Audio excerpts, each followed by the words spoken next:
And blessed to be a part of your day. Kevin Miller in the morning here, KIDO Talk Radio. Phone number is 580-5436, 580-KIDO. We're joined by our great friend from ACHD, Kent Goldthorpe. Kent, good to have you with us. Well, you know, when the great one calls, his humble servant answers. Well, I appreciate that. You and I have been talking off the air for quite some time. It's great to catch up so early on a lot of issues that need clarification, and specifically a story that you're quoted in the paper concerning people that are really costing Ada County some money. Yeah, Dave Frazier called them some nasty names too, but yeah, they are. Well, why don't you give us the details on that when we're talking about people that should be registered that aren't, and what does it mean for the county? And we'll talk a little infrastructure as well, sir. Well, first of all, lest somebody thinks that this is totally about a bunch of criminals, it isn't. Most of this situation has come about as a result of accidental neglect. Let's put it that way. Someone will go into the clerk's office to register their vehicle. The clerk will see that possibly they have a Nampa zip code, which, as all of your very intelligent listeners know, does not necessarily mean they live in Canyon County. There are thousands of addresses in Canyon County that are actually on the Ada County side. But they will receive an Ada County Highway District number on their registration, and what that does is it precludes the Highway District from getting their statutory share of that registration fee, and that has added up to hundreds of thousands of dollars annually. There are other reasons that registration might not be accurate, and I hesitate to call people bad names, but they do some things or make some representations that aren't true. Idaho law requires that your vehicles be registered in the county of your primary residence. And that's the exact words. And that has been taken to mean where you have your homestead exemption, of course, excepting those people who rent. And so when you see that someone's taking a homestead exemption in Ada County, but they've got their vehicles registered up in Blaine County, Valley County, Gem County, Butte County, Custer County, or anywhere else in the state, quite often you know that's intentional. Quite often you know that it's accidental. But it's a very, very costly error one way or the other. And when we're looking at how many people are doing this, do you have an exact figure? Not an exact figure. Well, in working with the ITD, Transportation Department, in their IT department, they developed some ways to sort some of the data that they collect every month. And at first we thought it might be as high as 23,000 vehicles. Now that's huge. You multiply that by an average of $30 per vehicle that would possibly go to the highway district. That's a lot of curb, gutter, and sidewalk. And over a period of years, that's a lot of road. But they tested some new software that's GIS-based, which drills down to the address level and not the zip code level. And they found that it may be as low as 10,000, but it's somewhere between those two figures.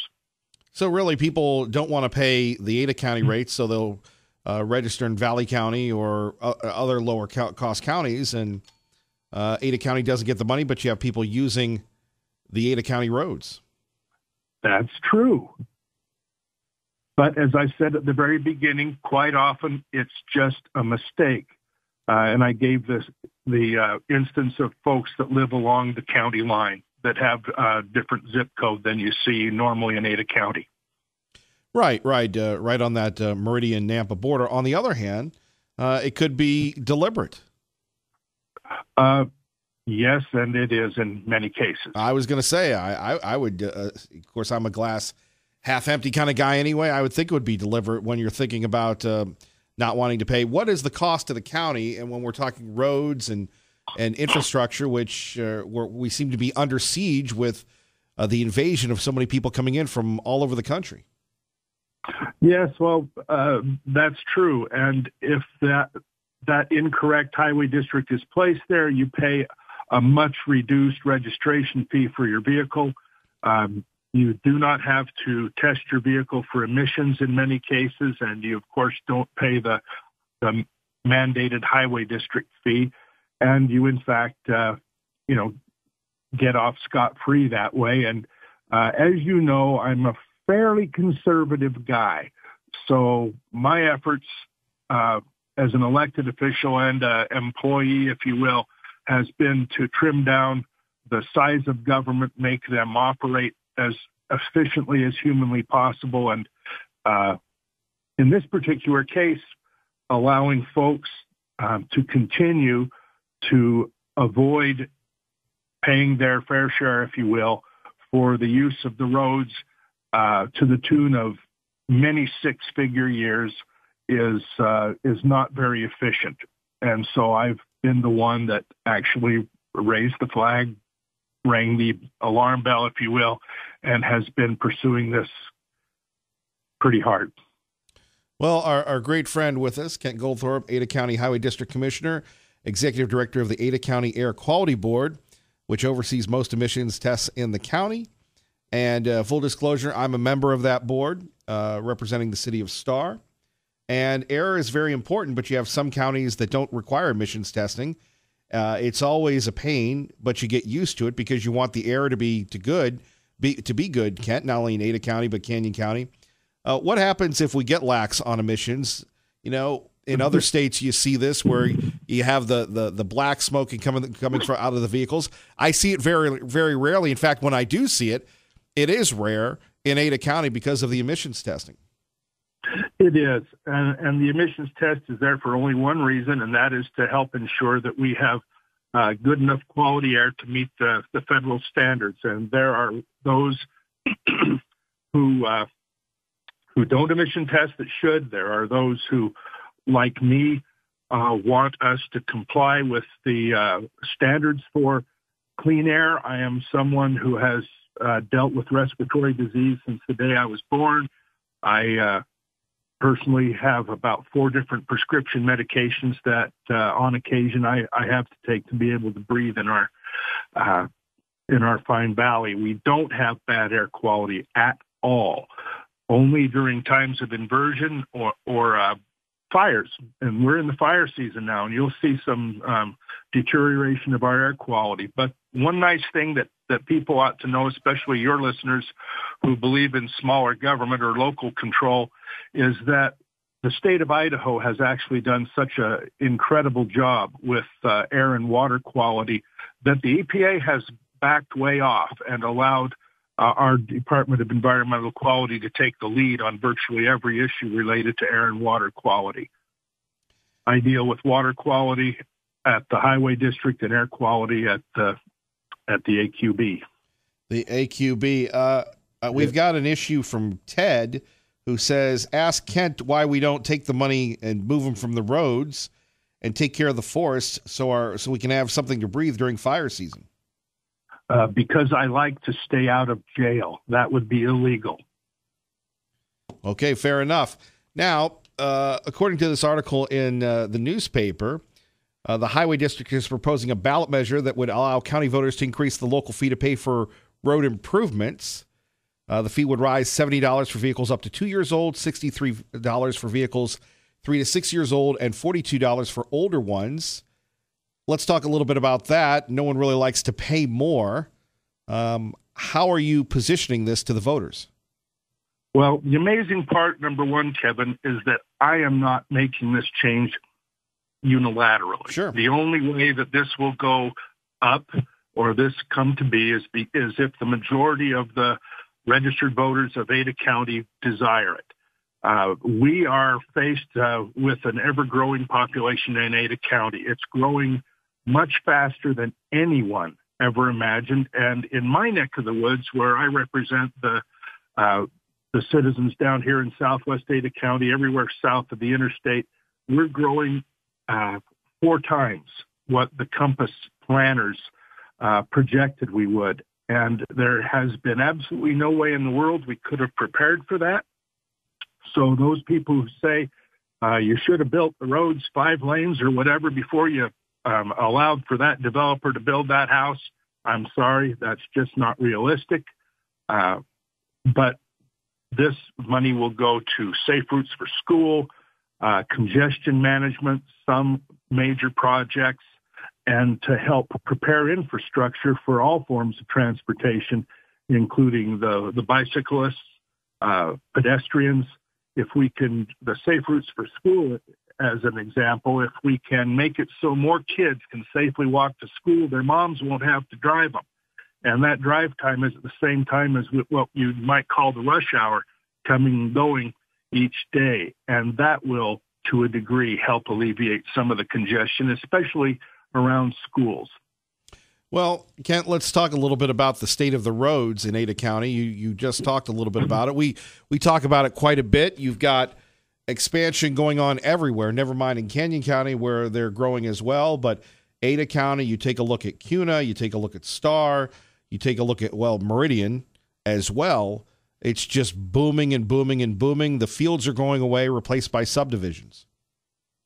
Yes, and as you know, I've spent a good portion of my life in agriculture, farming, raising cattle, and I wax nostalgic every time I stand out on my deck and watch what used to be 100% agricultural related when I moved here. And of course, as we all know, it's no longer that. And I firmly believe that all folks, farmers, businessmen, everyone, have their inalienable property rights, and they are able to sell their property when they want to whom, has the biggest check, subject, if it's going to be developed, to what the land use planners, which are all the city councils, planning and zoning, but not Ada County Highway District, deems proper and good to go forward. We act at ACHD as the entity that helps to make the land use planners' decisions happen with the least disruption. And before anyone calls up and laughs at me, I do realize that's not happening as well as we would all like. Agreed. I'm trying to think of any place that's been so inundated with people in recent history. The infrastructure strained. I know you hear about this quite a bit. And, just trying to play catch up has got to be easier said than done. When we're talking about, people talk about, Chinden this, Highway 16 that, the road to nowhere, their local roads, Eagle Road, we are playing catch up. Is there anything that you can say to folks, that are, the connector? It used to be get on the connector and you're going, and now you get on the connector and you're in line for a little while, or maybe a little longer. You really are, and I'm just very grateful that it is only a period of time of maybe an hour or an hour and a half twice a day.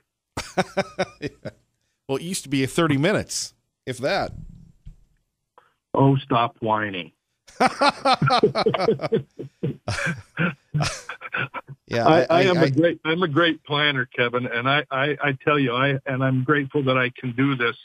I have been able to plan most of my business activities as well as my personal activities so that I am not on the road during those periods of time. And I would hope that the businesses in this county would allow for some flexible planning for their employees' hours, if at all possible. I would hope that folks, and this is a little bit of a paradigm shift, and I'm glad I'm on the radio and not standing in front of a lot of people who might throw tomatoes and cabbages at me now. But the paradigm shift is this. You need to live closer to where you work, shop, and recreate. That does an amazing amount to alleviate congestion. But we're all free, independent Americans, and we can live wherever we want and drive however far we want every day to come to work. Some people come from as far as Weiser into Boise every day. Well, and Kent, let me take issue with that. I've always been a person that's driven in. There are a lot of great people in the city of Boise.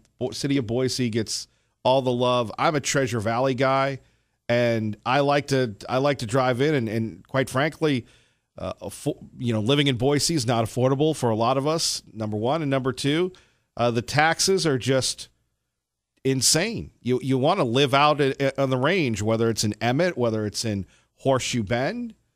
I mean, here, let me gently throw this back at you. We pay the government to provide services for us. We should have the rights to live wild and free wherever we want, and those roads should have 8-lane highways. Can't you make that happen? We always did. We always do. I feel the same way. I was throwing out a suggestion there. Thanks for softballing me. We can go toe-to-toe and do a hardball anytime. I see. No, that's just a suggestion. If you can walk to work, walk to shopping, walk to school, that sort of thing, the problem kind of goes away. But what you have said about taxes, home values, and everything else is absolutely right on the money. Of course it is. Well, finally, back to the registrations. You're looking to get a list of folks that need to update and accurately register. What happens when you do that?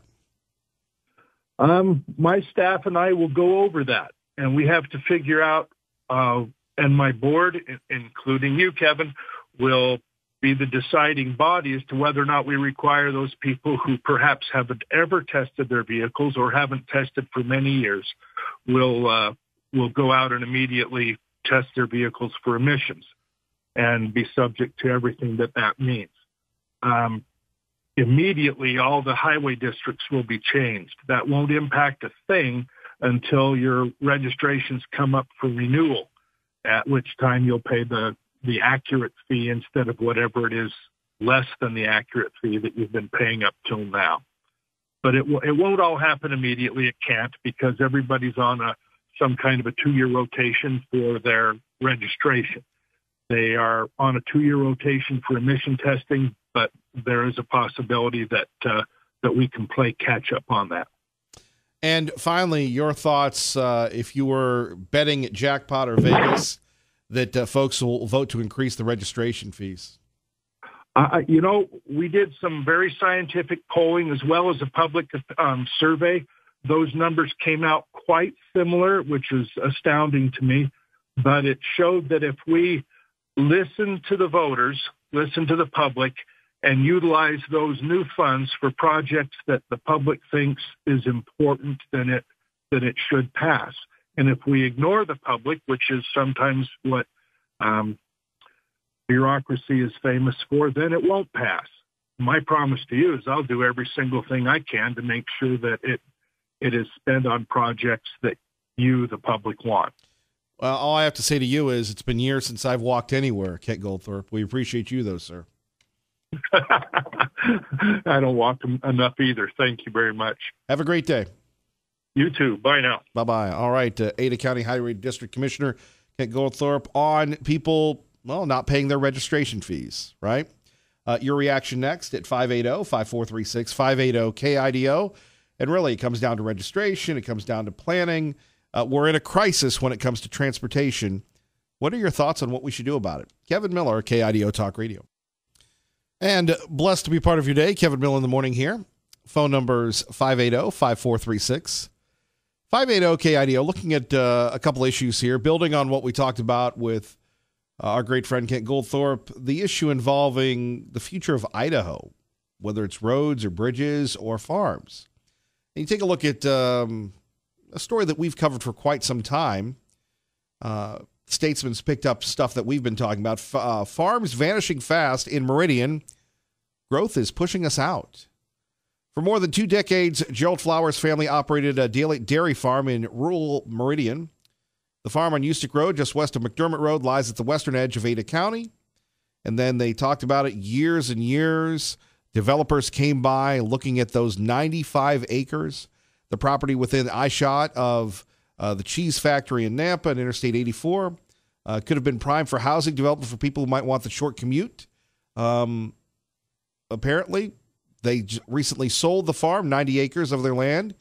They retained about 5 acres where they'll have rental houses to the Western Ada School District for $2.5 million. The property was appraised at $2.7 million. Basically, the story here is that the farmers are getting these incredible offers to develop their lands. And this is something that is non-political, non-partisan. Growth versus tradition, history versus progress. We're going to go a little deep next. First, traffic and weather together. Kevin Miller in the morning. KIDO Talk Radio on 107.5 FM, 580 AM. Oh, it's that time of year again here in the Treasure Valley.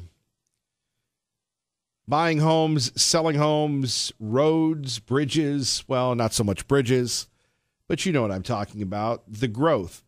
So an article in the paper where they're talking about dairy farmers are being forced out of Meridian because the cost of doing business is too high. Get this, land in Meridian can go for as much as $150,000 an acre.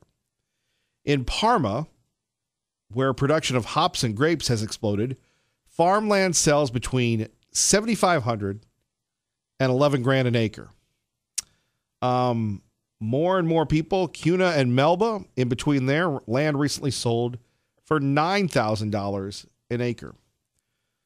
So when we're looking at a commitment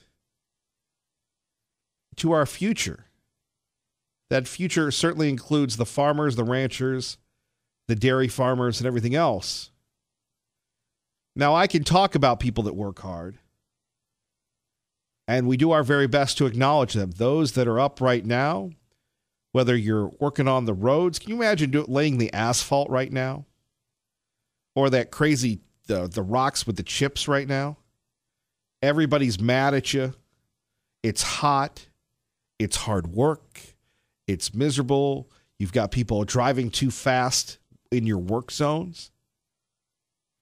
It's just a tough job. Tough job in addition to that, farming. There's no holidays for farmers. And to our friend John and Weezer, the piano man, God bless you, John. And and to everybody like you that are working hard. It is humbling to have people that listen to this great show on this historic station that are farming. I'm like you. I like to get something on and be engaged in the conversation. But for the farmers that right here say they're being forced out because the land is too expensive. Can you imagine moving a dairy farm, moving a farm? Now, some people, maybe even me, would say, well, you sell your land, you make a lot of money and move on. But then what do? That is such a part of your life, right? Then we have people saying that, rents are going up. Times are good. We have people coming in from out of state, some speculators east of the Great River, buying buildings and using them for investments. That's got to be tough. Again, from the paper, recently some people who live in Chicago bought a duplex that this person had been living in for 12 years, decided to kick the person out so they can gut and remodel it and rent it out for twice what they get now, according to this 43-year-old. I've been looking for a new place for 2 months, and there's nowhere for me to go. Man. Is that government's role to jump in and save the day? No. But where's the plan? Where's the proper planning? And these speculators that come in, I love Boise, I love the Treasure Valley, and when it goes bust, they sell out and leave us with nothing. I moved here, and I am here as long as you'll have me. There's a commitment. I can remember one time when Mayor Beater was interviewed on the Mountain West television network while it was only on for like 2 or 3 years, if that. And the guy goes, "Hey, Mayor, how about a key to the city?" And it was very profound what Mayor Beater said. Stick around a while and we'll see. And that's the way I kind of look at things. People come in, they have a commitment. You have to want to be here. And these farmers, God bless them, want to be here. Now, we talk about athletes and everything else, but we all have great respect for the people that have the real dirt under their fingernails, that they start the day before the sun's up and end the day when the sun sets. 15, 16-hour days, that's the norm. Like I said, there's no vacation for farmers. So what do you do for farmers? You let the market just run wild? And for the people that are, getting blown up with rent, we talked a little bit about if you're retired, you shouldn't have to lose your home because of property taxes. You should be locked in. But every time government tries to come up with a solution, you get hosed. But as we talk about land and rents and just basic home issues at 580-5436, 580-KIDO, how would you like to pay off your home, bust your butt, and then lose it because you can't afford the property taxes? I wonder what the wonderful politicians that ran for office and made all these pledges during the primary would come up with a legitimate plan. Those are real issues, right? Our man Lee Joe in Boise with Kevin Miller on KIDO Talk Radio. Good morning, Lee Joe. Good morning, Kevin. Yeah, it's you're talking about some real issues, and as you know, I'm running for state senate. These issues are what's going to basically destroy this valley as far as the quality of life and continuing forward here. We're going to turn ourselves into our own little California if we continue with the land use that we're doing. We're just going to have one giant subdivision for the whole place, and it's not going to be economically nearly as viable as what we have right now as far as the having an agricultural and a diverse economy base. So in my line of work, I'm one of those guys out there in the heat. I have laid the asphalt in 105 degrees. And right now I cut subdivisions into alfalfa fields, wheat fields, corn fields. And the problem is your East Coast, all these speculators, Ada County's lost most of its ag ground already to development companies or developers who have bought a piece of land with the speculation that they're going to flip it with by putting a subdivision on it. And this is not this is kind of a anti-free market idea, but we got to start working on a moratorium for changing zoning. Okay, ag ground needs to stay ag ground for over 100 years. Most of this ag ground has had an irrigation system brought to it by the taxpayers and by the irrigation districts and by the farmers that made this economy viable. And we're just going to throw it all away so that we can put a lawn in and, grow a couple trees on our little tiny parcel. And the economic benefit is negligible compared to, 150 years of alfalfa and getting ready for and providing food.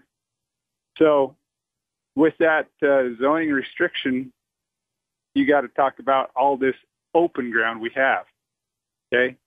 Look to the south of the airport. You want a short commute, live just south of the airport. You want to come in on a freeway, live just south of the airport. But nobody wants to live there because it's a desert.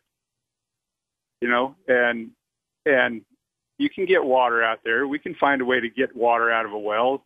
This idea that these subdivisions should be run in through farm ground it drives me nuts. We're going to run the agricultural industry out of southwest Idaho at the rate we're going. And, you got to admit, too, you're part of the problem. You're one of those people that drives in from Star. You live in Star because it's a beautiful place. You got access to agriculture. You look to the north of us, you got all those foothills, and Dave Beater's building his little private game reserves up there and interfering in market forces where we need to be developing subdivisions in the foothills. Take that worthless desert and turn it into houses close to the city, and we'll get rid of a lot of these problems that Kent was talking about and that you're talking about. We can have people living closer to where they work, but nobody wants to move out to those, desert spots, even though the land is cheap. And we got to look at things like Suez water.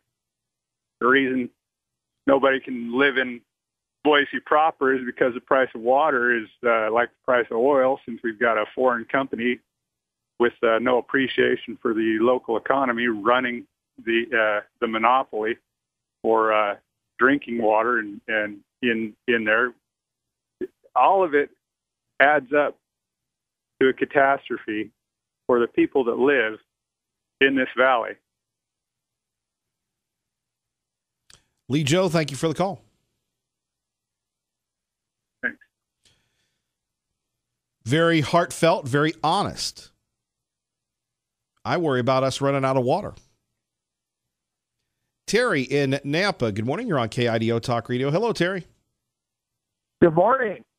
Hey, I want to start out by applauding your last call. I'm an old-time resident. I would love to say I was born here, but I was like 5 months old when my family moved here in like 1963. So I've seen the growth. I've seen the changes. And in fact, my wife and I have just recently became a victim of these changes, thanks to the housing market. My wife and I have been renting a home, private home from a private couple that they've owned a couple rentals. And we had been in this home for 5 years, and we had done a lot to fix it up. We made it our home. We planned on living there forever. These people were really good to us. They treated us really well. But now they can double what they paid for the house. You know, all the money that we've paid in rent over the last 5 years, that they've made, and now they're going to actually double what they paid for the house just prior to us moving into it.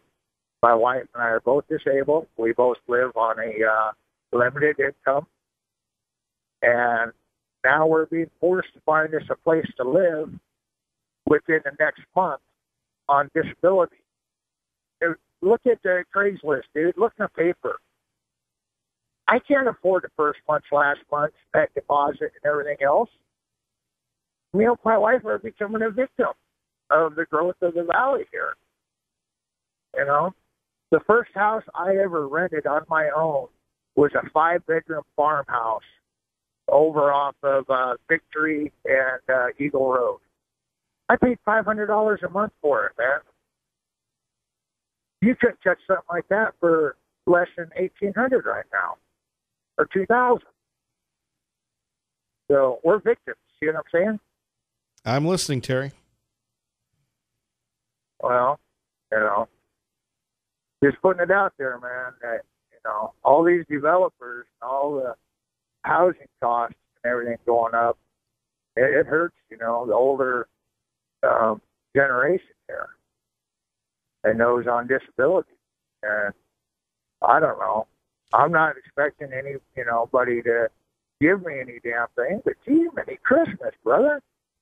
You got to think about those of us that have spent our lives out here and have, I don't know, maybe we're part of the problem because we did help build these buildings, highways, and everything.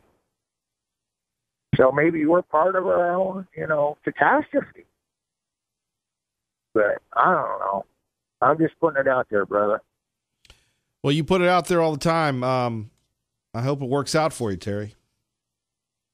Yeah, me too. So if anybody's got any cheap houses for it, willing to work with a disabled couple, call Kevin. Thanks. Bye. Thank you, Terry. And call me or email me, and then, Terry, send me an email, or we'll do our best to help you out, brother. Thank you for your trust. One of your phone calls next. Handling growth. Tom Munn's weighing in. Oh, my gosh, are you serious? Are they advocating for government control of land? Well, we'll answer that question next. Kevin Miller, KIDO Talk Radio.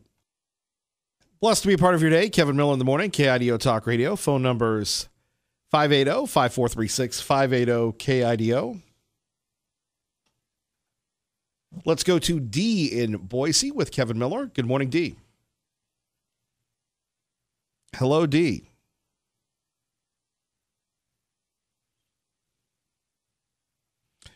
We go to Liberal Steve, who joins us now with Kevin Miller at KIDO Talk Radio. Good morning, Liberal Steve. Good morning, Kevin Miller. What a beautiful day, huh? We're wondering if you're going to show up at Independence Indoor Shooting. Well, absolutely. Sometimes you stand us up. Well, hey, if I'm not there, I'm not there. If I'm there, I'm there. I'm no big deal. I'm just another person in a world of a billion people. Cindy wants to meet you and give you a hug.